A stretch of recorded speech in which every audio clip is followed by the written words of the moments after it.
My marriage ended because of a doodle I made in steam on the bathroom mirror. Sounds ridiculous, right? Let me explain. Hey everyone, long-time lurker, first-time poster.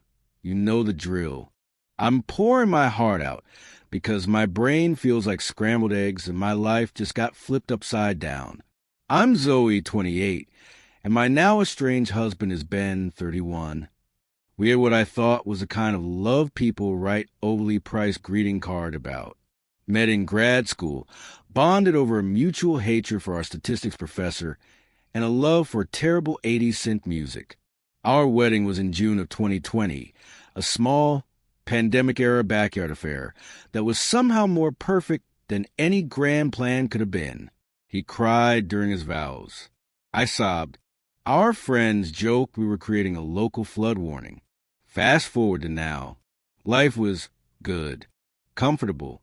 We lived in a cozy, slightly cramped condo in a city that rains more than it shines, but we made it ours. Our big outing that day was a double-date brunch with our friends Liam and Anya. They just bought a house together, and the conversation was all about mortgage rates and backyard decks. Ben was quiet, but I chalked it up to him being tired. He'd been putting in long hours at his architecture firm. I was the cheerful, chatty one, always had been. I filled the silences. We got home, the gray afternoon light, making our living room feel like a cozy cave. Ben headed for a shower, and I puttered around, putting away leftovers from the brunch place. Incredible blueberry pancakes, by the way. After he was done, I hopped in. The hot water was heaven. When I got out, the mirror was completely fogged up. Without thinking, my finger went to glass. I drew a little stick figure with a huge, lopsided smile and gave it a tiny umbrella because, well, constant rain. Under it, I scribbled, "Hi, Ben," in my loopy handwriting.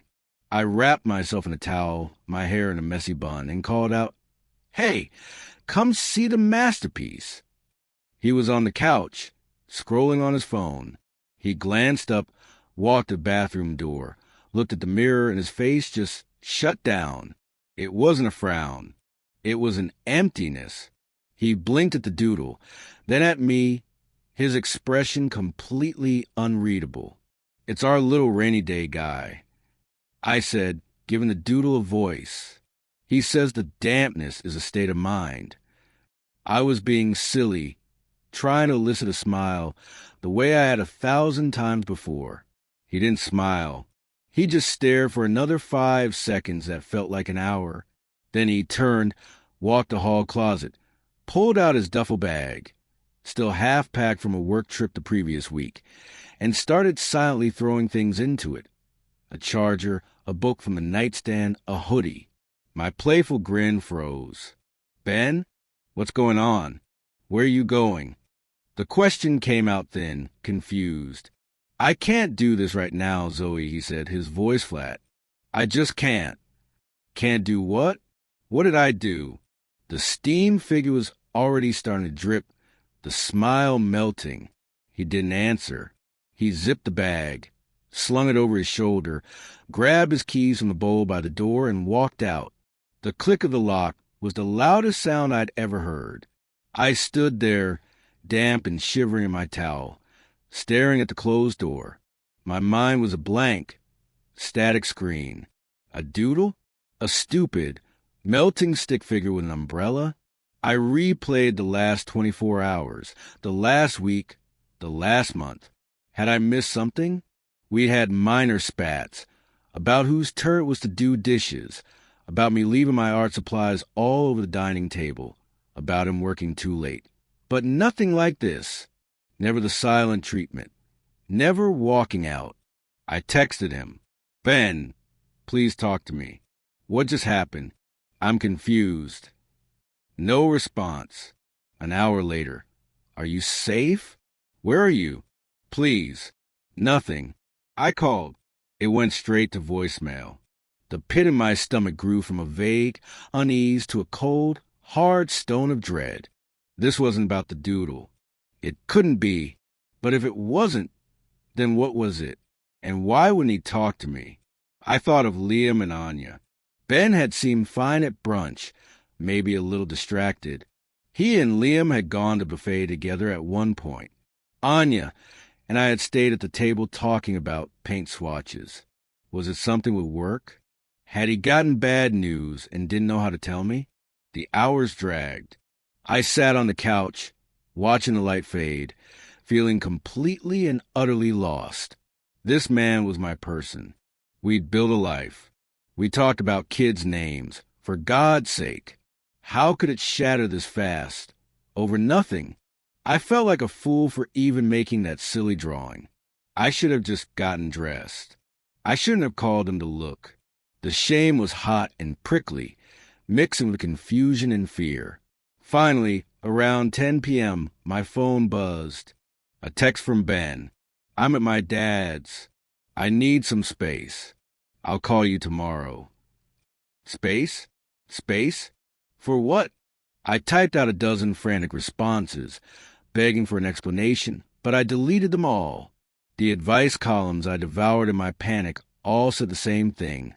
Give him space when he asks for it. So, with trembling hands, I just typed, okay, please call me tomorrow. I didn't sleep. I stared at the ceiling, every creak of the building sounding like his key in the lock. The next day was agony. I called in sick to my job at the design firm, my voice shaky. He didn't call. He texted once in the afternoon, still figuring things out. Talk soon. Things. What things? Our marriage? His life?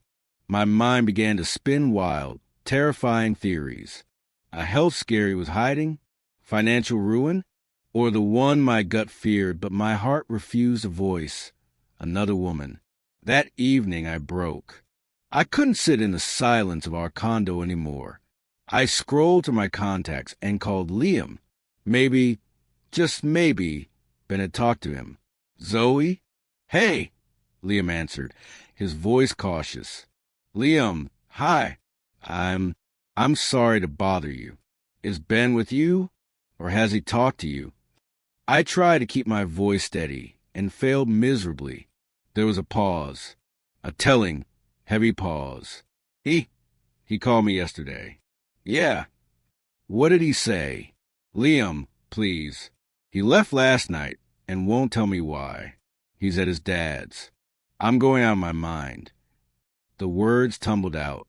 Liam sighed, a sound of deep discomfort. Zoe, look, I don't think I should be in the middle of this. He just said you guys were having issues and he needed to clear his head. What issues? My voice rose. We weren't having any issues. We had brunch with you. Everything was normal. Another pause.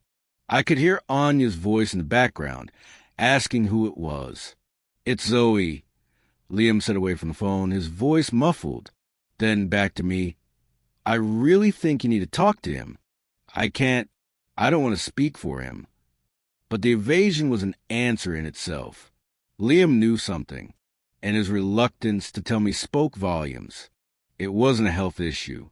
It wasn't a work issue. People are eager to share bad news about those things to help. Their hesitation points to a different kind of betrayal. Is it another woman? The question left my lips, quiet and terrible. The silence on the other end was deafening. It wasn't a denial. It was confirmation. Oh, God, I whispered. Zoe, I'm so sorry, Liam said, his voice full of genuine pity. He's an idiot, a massive world-class idiot. The world tilted. I thanked Liam numbly and hung up. The pieces, now that I was looking for them, started to click into a horrifying picture. The late nights at the office. The new passcode on his phone a few months back for work security. The weekend firm retreat. He came back from seeming distant and irritable. I thought it was stress. I was such a fool. I spent the next day in a haze of grief and rage. I didn't cry. I was too angry to cry. I stormed around our condo, looking for evidence I didn't even want to find. I checked our shared credit card statement online. There were a couple of charges for a nice hotel downtown on a night. He told me he was working late. A receipt in his jacket pocket for a fancy jewelry store from 2 weeks ago. Not our anniversary, not my birthday. A sinking feeling told me it wasn't for me. He came back on the third day. He looked exhausted, guilty, and defensive all at once. I was sitting at the kitchen table, empty-handed, just waiting. "We need to talk," he said, not meeting my eyes. "No shit," I replied, my voice cold. It didn't sound like my own. He told me a story. It was Anya, my friend Anya. He claimed it had just happened a moment of weakness a month ago when they'd run into each other at a coffee shop.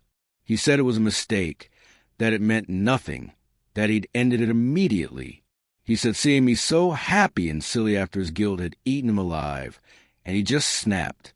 The Doodle was the innocent straw that broke his guilty back. I listened, my heart turned to ice. "You left me, went to your dad's, and ignored me for 3 days because you felt guilty about cheating on me with my friend?" The absurdity of it almost made me laugh. "And the hotel charges? The jewelry?" He looked startled that I knew. The story shifted. It wasn't just once. It had been going on for a few months. The jewelry was a pair of earrings for her, a goodbye gift. He was so sorry. He was a wreck. He loved me. It was a terrible lapse in judgment. I asked him to leave. I told him to go back to his dad's. I needed to think. He begged, he cried, but I just pointed to the door. The look of shock on his face was almost satisfying. He'd expected tears, maybe yelling, but not this frozen, decisive dismissal. The minute he left, I called Anya. She answered with a hesitant, "Zoe." And I knew Liam had warned her. "You and Ben. How long?" I asked, no greeting, no preamble. She burst into tears. "Zoe, it was nothing, I swear. It got complicated. Liam and I were in a rough patch when we were buying a house, and Ben was just there. It's over. It's been over. Please don't hate me." I hung up. Their synchronized stories of it being over and meaningless felt rehearsed. And if it was so over and meaningless, why did it blow up my marriage? The math wasn't matching. I spent a week in a state of robotic functioning. I went to work. I ate when I remembered. I slept in fits and starts. Ben bombarded me with apology texts, long emails full of self-flagellation, and promises to go to counseling, to do anything. I didn't respond.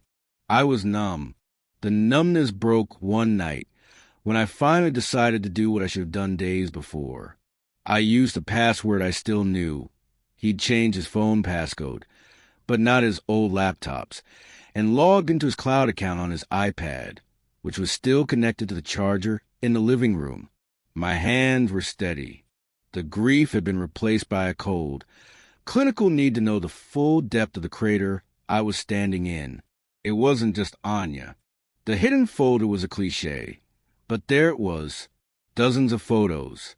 Screenshots of flirty text exchanges with a woman named Cora, who I recognized as a junior designer at his firm. They went back almost a year. Hotel selfies. Then another thread with a name I didn't recognize. Then another. The jewelry receipt. It wasn't for Anya. It was for Cora for her birthday last month. I scrolled further back, my stomach churning. There were photos from before our wedding.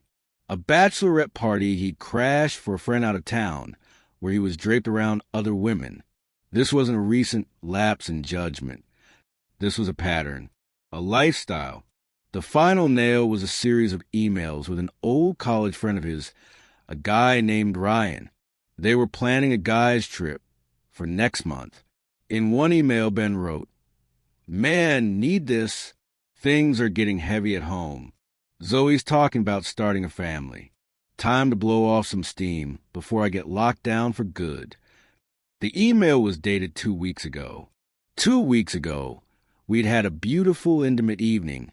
curled up on the couch, talking about maybe, possibly, starting to try next year.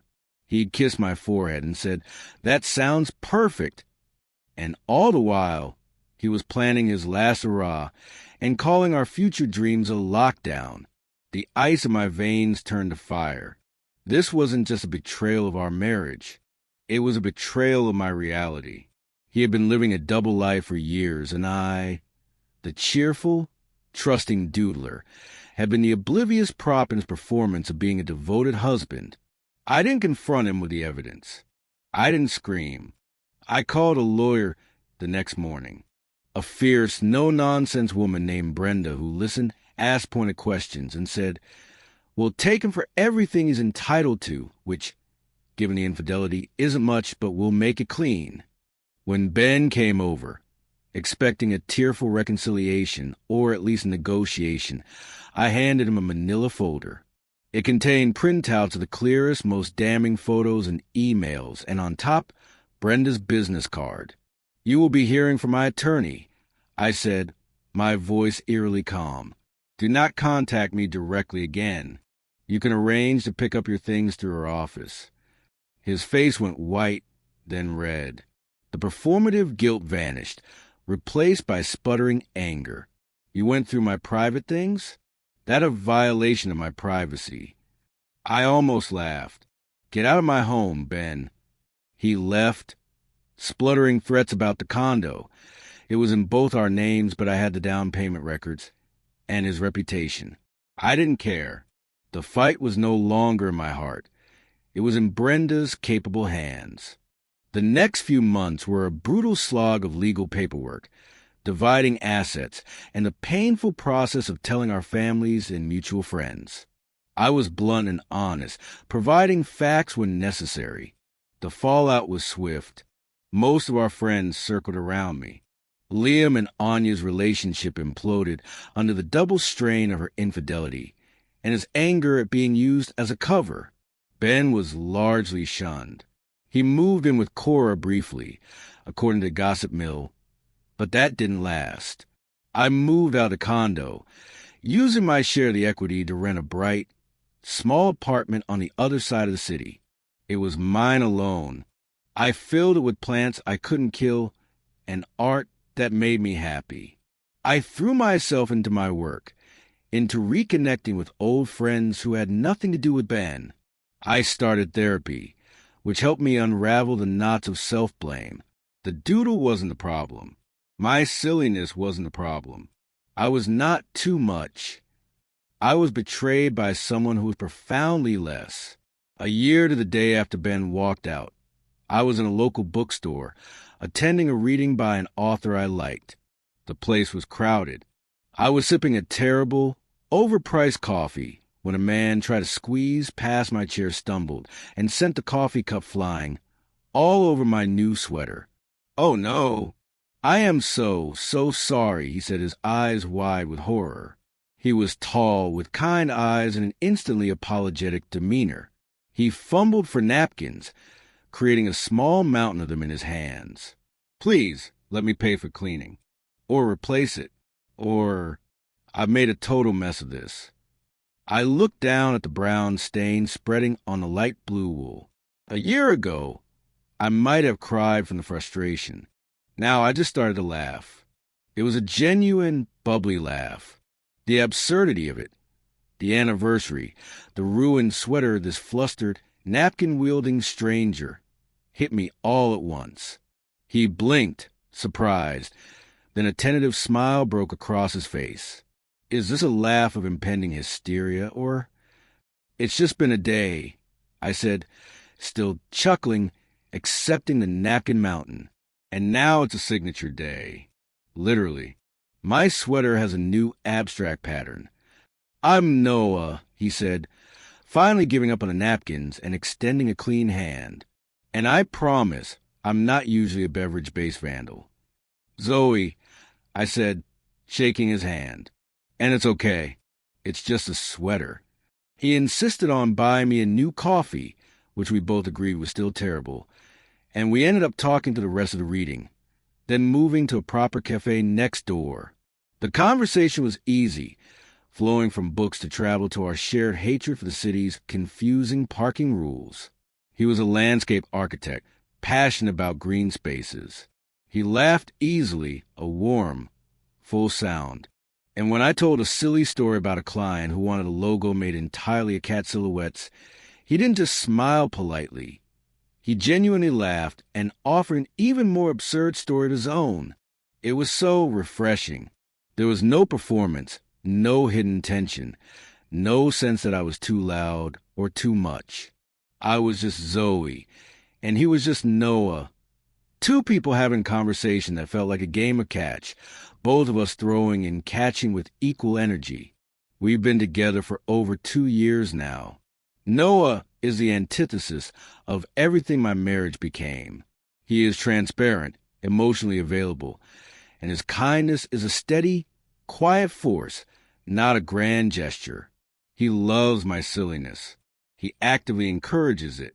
One rainy Sunday, I caught him doodling a little figure with an umbrella on the foggy kitchen window. Under it, he'd written, "Hi, Zoe." My breath caught for a second, an old ghost brushing my heart. But then he turned, saw my expression, and his face fell. Oh God, was that too soon? A bad memory? I was just trying to be cute. I'm sorry. I walked over, looked at the doodle, and then at his worried face. I picked up my own finger, drew a heart next to the stick figure, and said, "No, it's perfect. You're perfect." We live together now, in a house with a small, messy garden he's cultivating. It's full of light and plants and the evidence of our shared life. Our books mix on the shelves, his blueprints on the table next to my sketchbooks. We talk about the future, a real, shared, excited future without any shadow of dread. I heard through the grapevine that Ben is engaged again to a woman he met shortly after our divorce was finalized. I felt a flicker of pity for her, but it was distant, like hearing about a storm in another country. It has nothing to do with my life. My life is here, in this sunny, messy house, with a man who brings me coffee in bed, and whose laugh matches mine decibel for decibel. The lesson wasn't about trust, or even about picking better men. The lesson was about picking myself, about realizing that my joy, my spontaneity, my doodles on steamy mirrors were never the problem. They were the best parts of me. I had just been shining my light in a room that was determined to stay dark. So I found a new room. I built a new room, and I left the door wide open for the light.